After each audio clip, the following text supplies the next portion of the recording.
Hi everybody, welcome back to our Live from the Library series on Facebook at Scholastic Parents. First of all, I want to thank everyone who tuned in last time.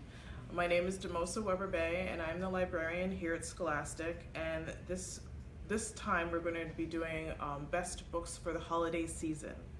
So as we go through this, if you have any questions or suggestions or things that you want to talk about, please put it in the comments section and we will do our best to get to them as we move through and at the end. So I wanted to start off with books that relate to the holiday season specifically. If you're one of your students. So the first book that I have here is My Snow Globe, which is a board book, so for the kind of toddler to pre-K age.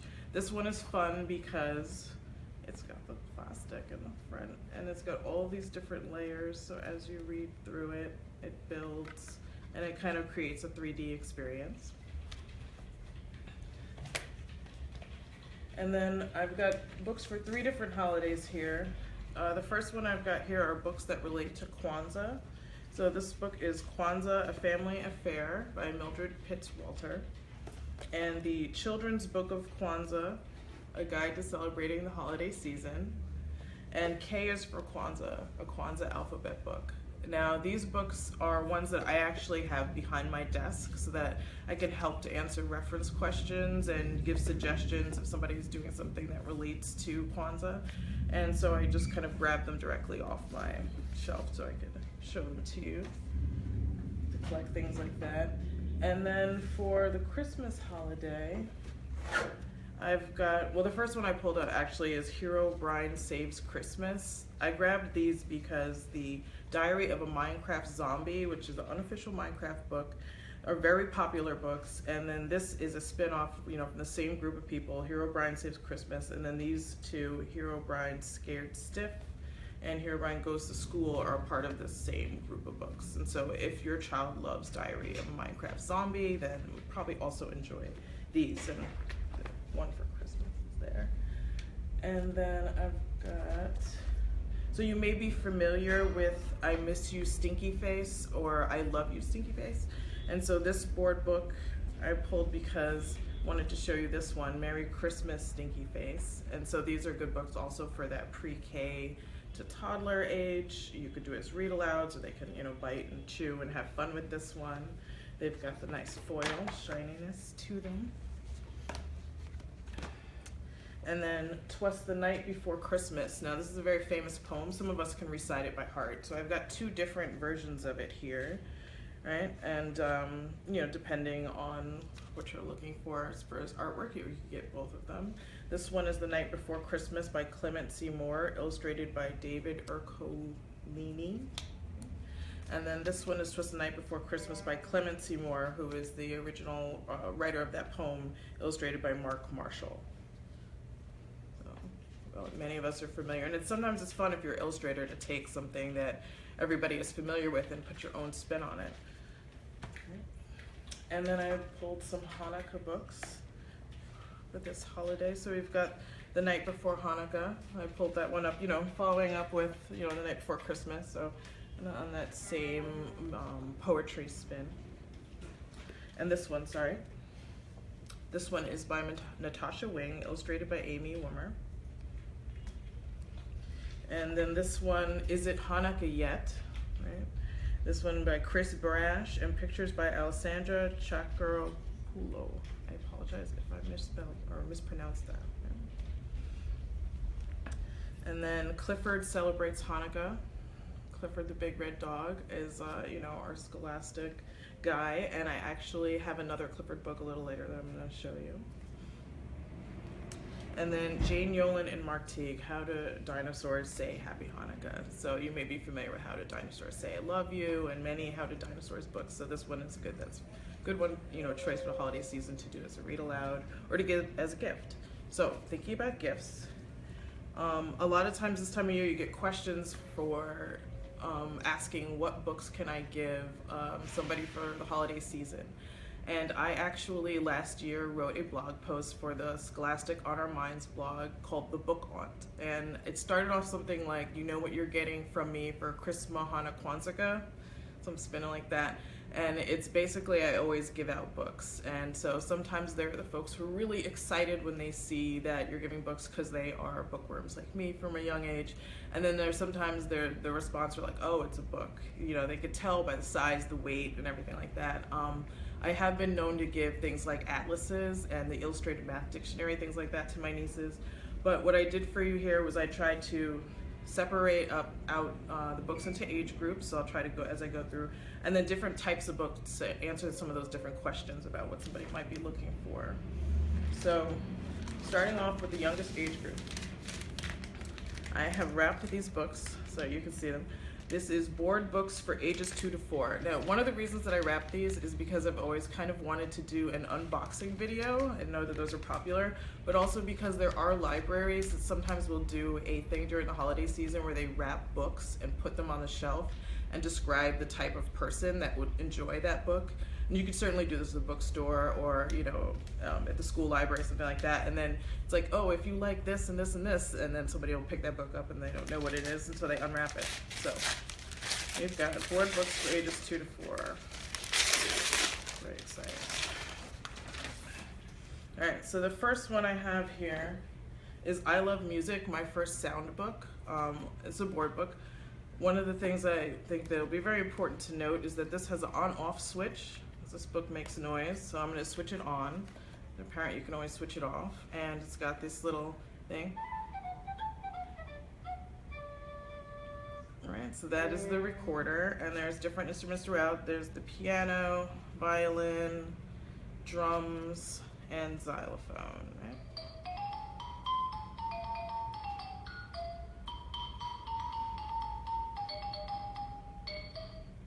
So if your child likes the books where they have animal sounds and different stuff like that, train sounds, they might enjoy this. And you can always turn it off when it gets to be a little too much. And then when they come to you running like, oh my God, the book doesn't work, you turn it on and you're a hero. So I Love Music. This is my first sound book by Marion Billett. Mighty Dads. And this, there's a picture book version of this. This I pulled as the board book version. It says New York Times bestseller across the top. This is by Joan Hulla, pictures by James Dean. And I put a note in here because I wanted to let you know that the National Association of Parenting Publications gave this a Silver Medal Award. And it also got a Parents' Choice Award. It was nominated in 2014. So this book comes recommended by your peers. And this one, actually, one of my co-workers in corporate communications here recommended, Beautiful Oops. She's a parent of, I think her daughter is 4. And so this book is about different, mistakes and how you can turn a mistake around into something beautiful. And so in this book, there's just very cool, like, what happens if you accidentally bend the paper? And then, it could be a penguin.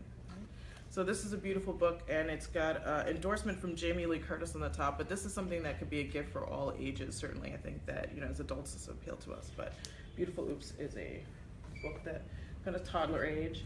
And then I have What's in My Train. There's also What's in My Truck, and this is a book that has the different flaps so you can kind of like open up. And so anything that's tactile, movable, makes sound, that kind of stuff, and then also like a strong, sturdy book, good for toddlers and pre-K.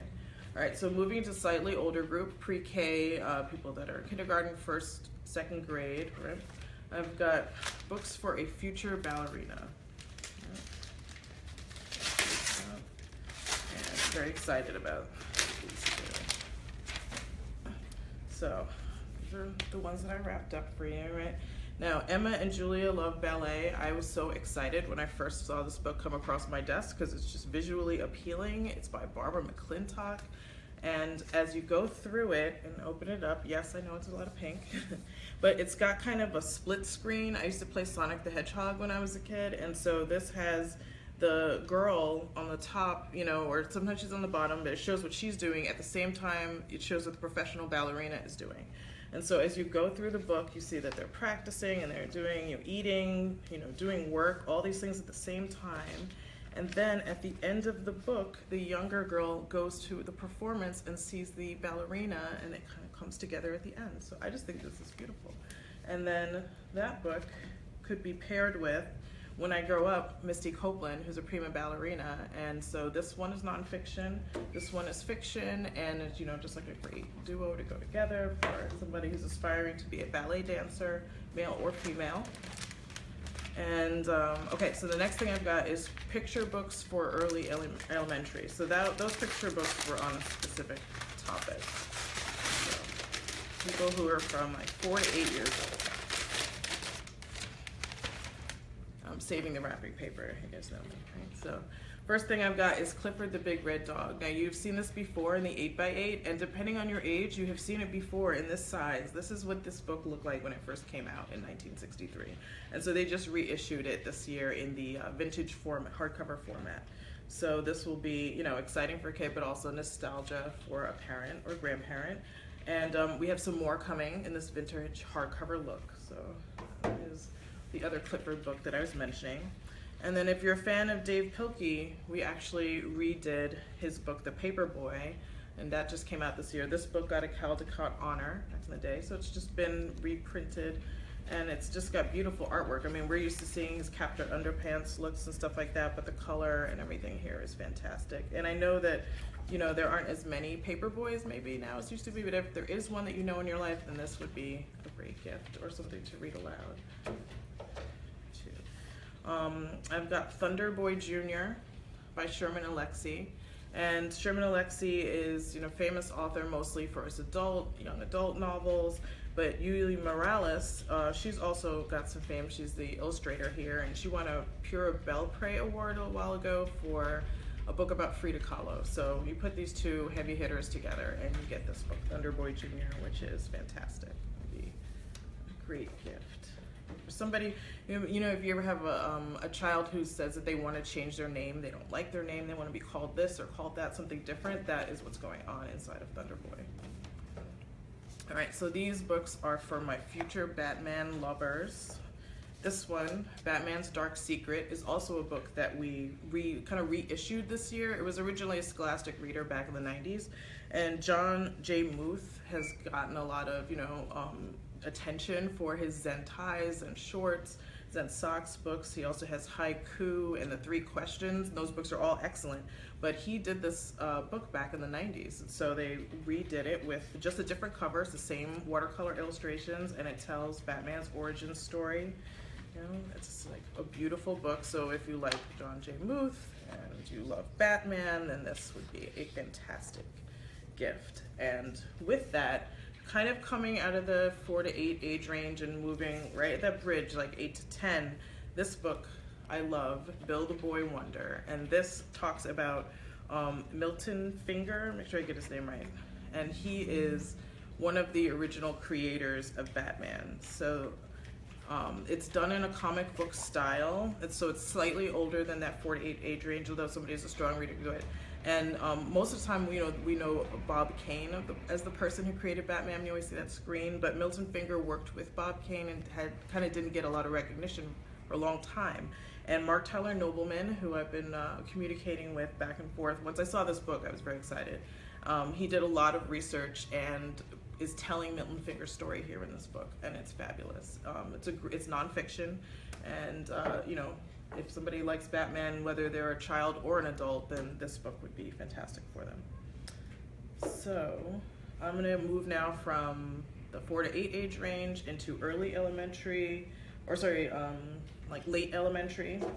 I didn't wrap these because whether you wrap these or not, right, they would probably be popular. You're looking for, you know, kids who are looking for books that are the next thing in a series. So if you know somebody's into a series, you want to make sure you get the newest book in the series. So I have our Whatever After series, number 10, Sugar and Spice. This is a spin on Hansel and Gretel.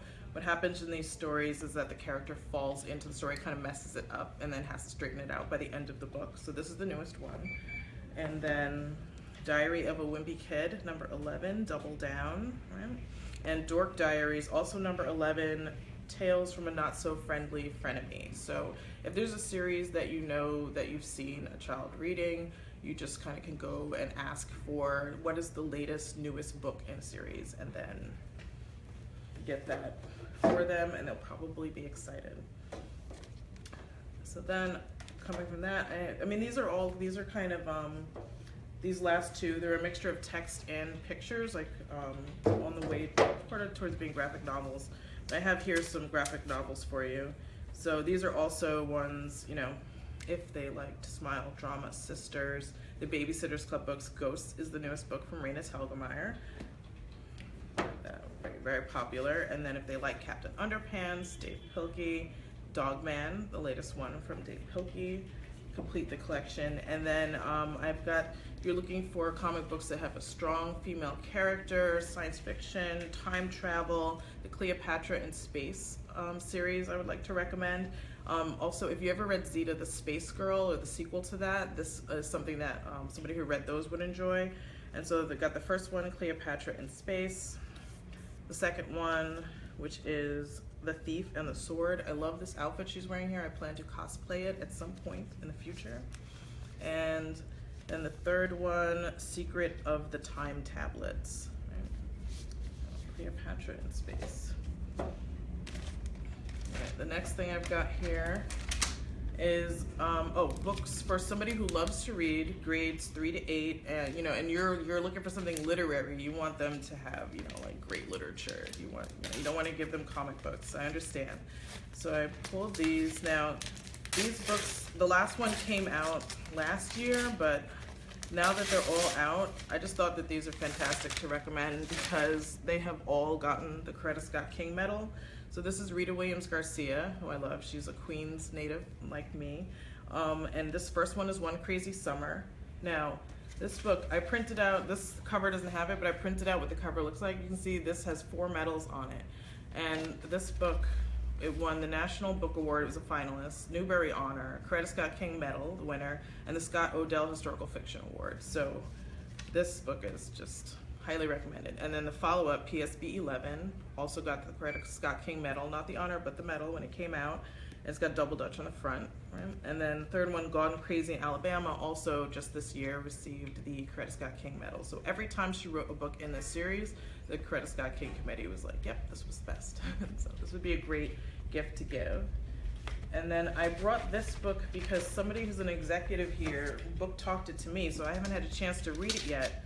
But I always get excited when somebody suggests something to me, and I know we're not supposed to judge a book by its cover, but this is beautiful. So then I was like, let me take a look at the reviews and see what it says. I mean, they book talked it well, but Publishers Weekly says this is an escalating plot filled with foreshadowing, well-developed characters, and a fully realized setting. So that is a book. This is a book that is on my reading list, and I've got one other that I'm really excited about that I'm going to share with you for the older age range. And that one, sorry, is called The Girl Who Drank the Moon, and it's by Kelly Barnhill. All right, so moving into middle school. Now, sometimes this is the age range when people start to get less excited about reading, and it's just a matter of figuring out how to hook them. This, I wrote here, this is for the person who is into video games, pop culture, and sometimes you want to have something that ties into something from pop culture that's going to get them excited.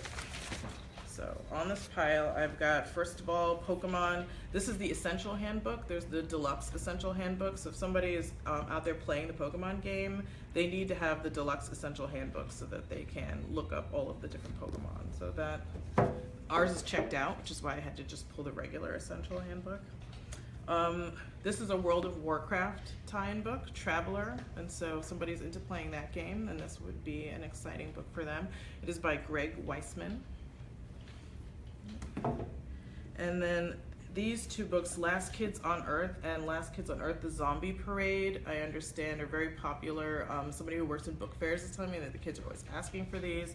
And the person who wrote these books, it's illustrated by Douglas Holgate. Max Brallier is somebody who is involved in television shows that the kids might be familiar with. So he writes for licensed properties including Adventure Time, Regular Show, Steven Universe, and Uncle Grandpa.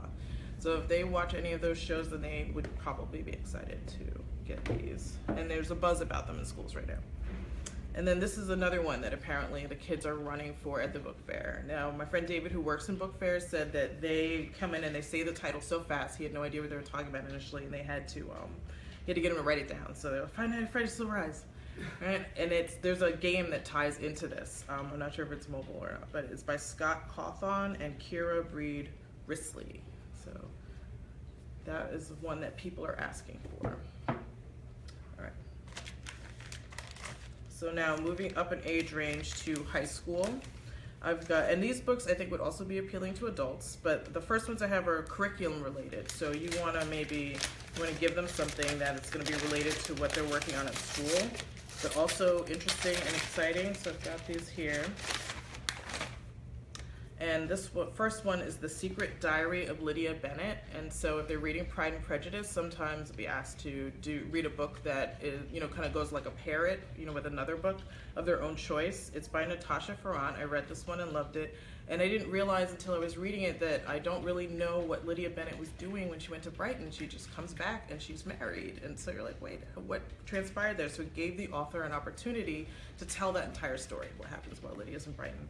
And so this one is an epistolary novel in diary format, also if they're required to try to read something like that. That one, right here. And then I pulled this series, this is March Book 1, Book 2, and Book 3 recently came out. It is by John Lewis, the civil rights leader, and Andrew Aiden and Nate Powell helped him with it. And this would be a great tie-in, so if somebody's a teacher and wanted to, like a gift to give them, or a student that's working on this would be a great, gift for high school student or high school teacher. So, we're almost through. You've got somebody who's a reader who's looking for the next page turner. They're sold on reading, they're still a reader. They've probably read a lot of interesting stuff. So, the first one I have here is I Am Princess X by Cherie Priest. I really enjoyed reading this book. It is, there's a girl whose friend mysteriously died when she is younger, and they created this character, Princess X, together that only the two of them know about. But then she's visiting her father, and she starts to see this, stickers for Princess X all over the place, and she's like, how did they find out that me and my friend were the ones who made that up? So she starts to wonder if her friend is still alive, and she tries to find her. The book has a mixture of pictures and comics done in purple. And there was a moment that I read this whole entire book on the beach in a day, and there was a moment where I was like, just wanted to stand up and cheer. So I think that this would be a great gift. The Forgetting. I also love this book by Sharon Cameron. She also wrote Rook. And I put a little note in here. This is for the person who likes Wayward Pines or Westworld. There's a society where every 12 years, everybody forgets everything. And this main character, I'm just telling you the first chapter, so I'm not spoiling it, she did not forget, so she remembers everything that happened prior. She's the only person that she knows of who can remember everything prior. And everybody in society carries a notebook around where they have to write everything down about themselves so that when they wake up from the forgetting, they know who their brothers and sisters are, what their job is, where they live, who their parents are, stuff like that. And it was just really a fantastic book. So, The Forgetting. And then Heartless by Marissa Meyer. I actually just purchased this book yesterday. I love the Lunar Chronicles, and the newest book in the Lunar Chronicles is Winter, which I haven't had a chance to read yet. I'm looking forward to that. But if somebody read all of the the Lunar Chronicles and loved those, then Heartless is Marissa Meyer's newest book, and I think that this would be a fabulous gift. All right, so almost done. For adults, parents, teachers, librarians. So these are teen books, except for one. I think they are appealing for adults as well. So I've got this book, George, by Alex Gino. And I pulled it at the same time that I pulled Same But Different by Holly Robinson Peete, Ryan Elizabeth Peete, and RJ Peete. Now, these books are written for, elementary and middle grade, but I think that a parent or teacher would enjoy it, especially if you know a child that's going through some of these situations. So Alex Gino wrote a book about a transgender child, and Holly Robinson Peete, with her children, wrote a book about the experience of living with a child who has autism, or living with autism, living with a sibling who has autism. So these are great books just to read, to get familiar with somebody's voice from that community, and also to potentially share with somebody who needs it. Unbecoming by Jenny Downham. I think I talked about this in a Facebook Live before, maybe a little while ago, but I really enjoyed it. It's 3 generations, a girl, her mother, and her grandmother. Her grandmother's forgetting things, and she helps her to remember. She creates a big thing on the wall with pictures and stuff like that. Kirkus reviews said it was exceptional, and we read it in our employee book club and really enjoyed it. And then I pulled this one, Hidden Figures, because the movie is coming soon. And so this is a book about the African-American women that were mathematicians and helped with the space program. If you've seen the advertisements for the movie, or if you somebody liked the book The Immortal Life of Henrietta Lacks, then this book by Margot Lee Shetterly would potentially be a fantastic gift. All right, and then I saved the best for last, obviously. I don't even know why I wrapped this. You'll see when I open it why. Right. If somebody doesn't have these yet, then they probably would go crazy if they got this for Christmas. Fantastic Beasts: Where to Find Them, the original screenplay, Harry Potter and the Cursed Child, parts 1 and 2. And then these are just books that are so visually appealing, right? They're giant, all ages, or maybe 10 and up, but I think somebody under 10 would love them. Harry Potter and the Chamber of Secrets, this is the illustrated edition. Last year, the gift would have been number 1, the illustrated edition, Harry Potter and the Sorcerer's Stone. So Chamber of Secrets is the book to have this Christmas, Hanukkah, Kwanzaa, right, to add to your collection. And then the DK Encyclopedia, this one is Marvel, but any DK Encyclopedia, really, I mean, there's also a DC one that's, very popular. So this one just had a great cover. Hold that. And then the Lego Factastic book, which has a beautiful cover. All right. So beautiful books that somebody is going to be really excited about if they open them or get them for holiday gifts. So now we're going to do some questions. I'm not ignoring you. I'm looking to see what we've got so far. Okay. Oh, so Maurice Hannah Benjamin wants to know any holiday books for special needs. So hopefully the one that I pulled, I'll show it again, Same But Different, Life on the Autism Express. I'll try to see if I could think of some other ones that might be good. I know that I think James Patterson, I Funniest, I believe it features a main character who's in a wheelchair and he's like entering comedy competitions and stuff like that. James Patterson also has books for obviously adults and teens, so that would be another one that I'll recommend. And if I think of some more, I will add them in the comments below. If anybody has any suggestions, please put those below Maurice's question. All right, so Linda Bristow says, we're looking for mixed children's books, please. All right, so I'm not sure if you mean mixed in that the child itself is from multiple cultures. There's Two Friends by Sean Pauls and Selena Alco, and the parents group did a Facebook Live with them last Friday.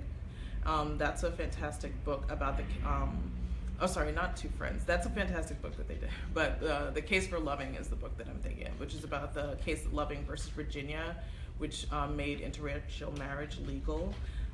Rick Riordan has a series, The Kane Chronicles, where the main, and that's, so let me backtrack a little bit. The Case for Loving is a picture book. And then the Rick Riordan series, The Kane Chronicles, is kind of middle grade fantasy, and it works with the Egyptian mythology. His other books that you might be familiar with deal with Greek and Roman, and the characters there have a father who's African American and a mother who is European, and the main character, I think it's a brother and a sister. So those are the ones that come to mind immediately. Let's see, Kara Weathers wants to know what are some good book recommendations for a 4th grade boy and a 6th grade boy. All right, so we had the Wimpy Kid, right, Diary of a Wimpy Kid, very popular. And pull again, this one was The Silver Eyes, and this is by Sean Cawthon, Kira Breed Risley. And we had The Last Kids on Earth series. And then I had the Traveler World of Warcraft book.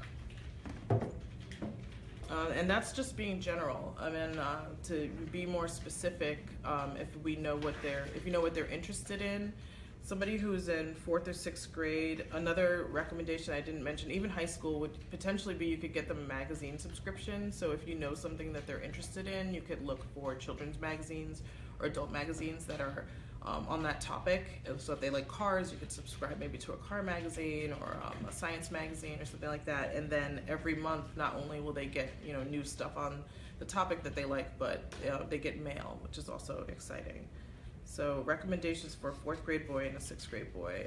Let's all think about that and answer that for her. Thank you, Kara. Danielle Bell wants to know, what is a great book for a 7-year-old that loses interest fast?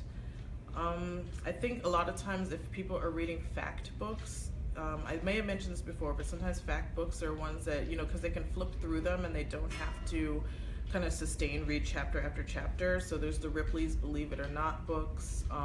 The Discover More series from Scholastic is one that I enjoy. The Guinness Book of World Records. Certainly any graphic novels. If it's a 7-year-old that loses interest fast, I think the Captain Underpants series is fun because it has the flipperama, so they can put their finger, there's a spot that tells you how to put your hand on the page, and you can wave the page back and forth, and then the character might be jumping, and in one scene they're up and the other scene they're down, and then as they kind of do the action, it engages them in the book a little more. So something like that would be fun, and graphic novels are often popular. Thank you, Danielle. All right. Specific holiday books. All right, we got it at the end. Cicely Cofield wants to know, what are some page turners for high school boys? All right, so I had down here for high school boys. So I had this one, the Marvel Encyclopedia. There's also the DC Encyclopedia. I think for, if they have, I'm thinking of graphic novels right now. There's some that are, they take like a bunch of graphic novels and they put them together into, or a bunch of comic books and put them together into a graphic novel. So some of the popular series might be like the Marvel Civil War series. I enjoy like Neil Gaiman's Sandman, stuff like that. For novels that, depending on what they're interested in, fantasy novel, well, not maybe fantasy, is it fantasy? The Maze Runner series, the movie just came out last year. I actually tore through all of those books very quickly. The first one is called The Maze Runner. The second one is called The Scorch Trials, and both of those movies came out. The third one is called The Death Cure, and then there's a prequel. Those are very good. They're by, I think, James Dashner, and I think that those are page turners for everyone, but they would certainly potentially appeal to a high school boy also if they've seen the movie and want to get the full story. Good question. A question about my job. What my job entails. Oh, no problem. I mentioned this, I think, at the beginning of the first Facebook Live that we did with the parents group. I just basically, here at Scholastic, I'm the librarian. There are 3 more of us. Mostly what we work on is kind of half and half. We're in charge of the archives. So everything in the Scholastic is published, the different divisions, trade, book fairs, clubs, education, library, all of those different books, audiobooks and stuff like that. We keep downstairs in the sub-basement and preserve them for all time. The classroom magazines as well, and that collection goes back to 1920. And the other half of what we do is help to create new books. So sometimes we're answering research questions that have to do with a nonfiction book, or helping with maybe figuring out the language, pronunciation, or something like that for a book that's fiction. For the magazine group, we do a lot of research that has to do with current events. Sometimes we work with people who are working here just like as a corporation. They need market research and stuff like that, so we answer a lot of research questions. I spend a lot of time cataloging and answering readers advisory and reference questions. And I run the employee book club, which is my favorite part. All right, so my kids love chapter books. Their ages range from 9, 8, 10, 11, 7, 2. This is from Ken Charles Smith. What books do you recommend for older ones? My little ones love books with animals in them. Any new ones for beginners? All right, so chapter books, all these different age ranges. I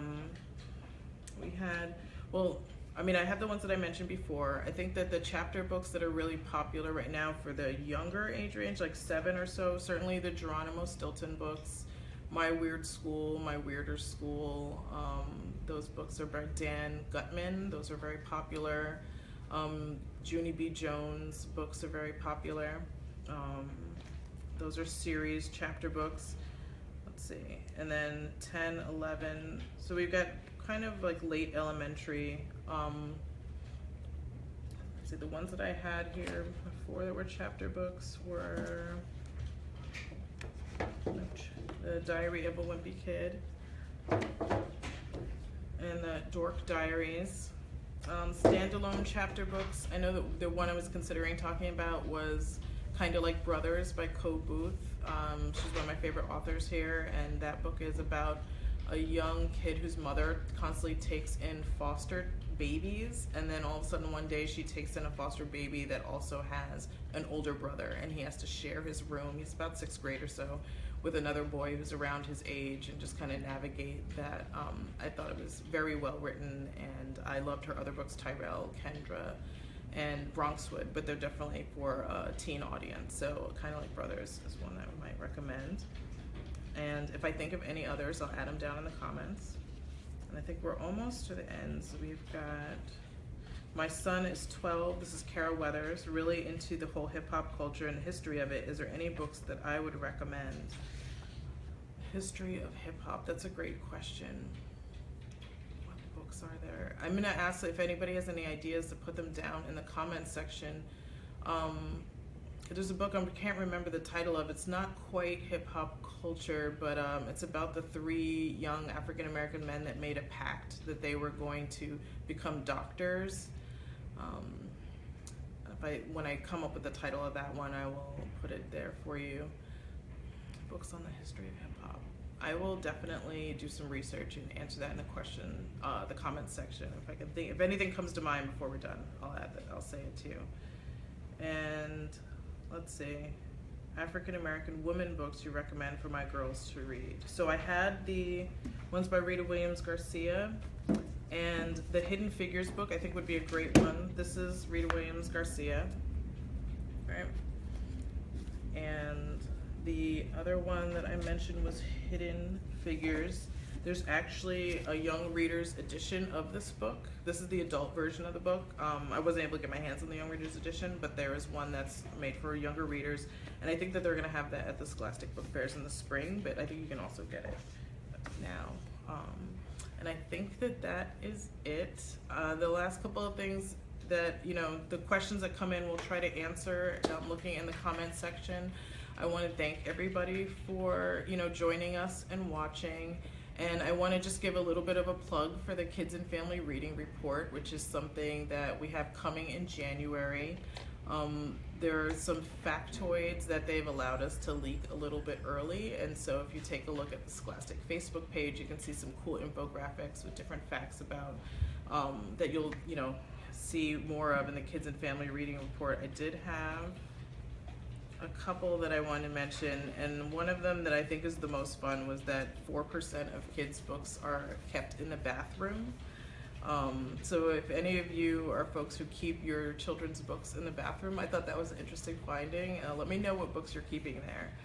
And another fact that we are releasing early is that more than half, or 52% of frequent readers have more than 100 books at home, and just 3/4, or 73% of infrequent readers have fewer than 100 books at home. So this is part of why I wanted to just kind of encourage you to get books for the holidays. Be the book aunt, be the book mom, be the book uncle, just like me. Do your best to try to find ones that'll excite them. But I think if you give a kid a book that you've enjoyed and you can sell it with your enthusiasm, then that will be a way to get them to read it. And we're gonna post a recap on Scholastic Parents that's gonna have all of these books that I unwrapped and showed you, and if any others that we mentioned or we think of, we'll add there too. So thank you.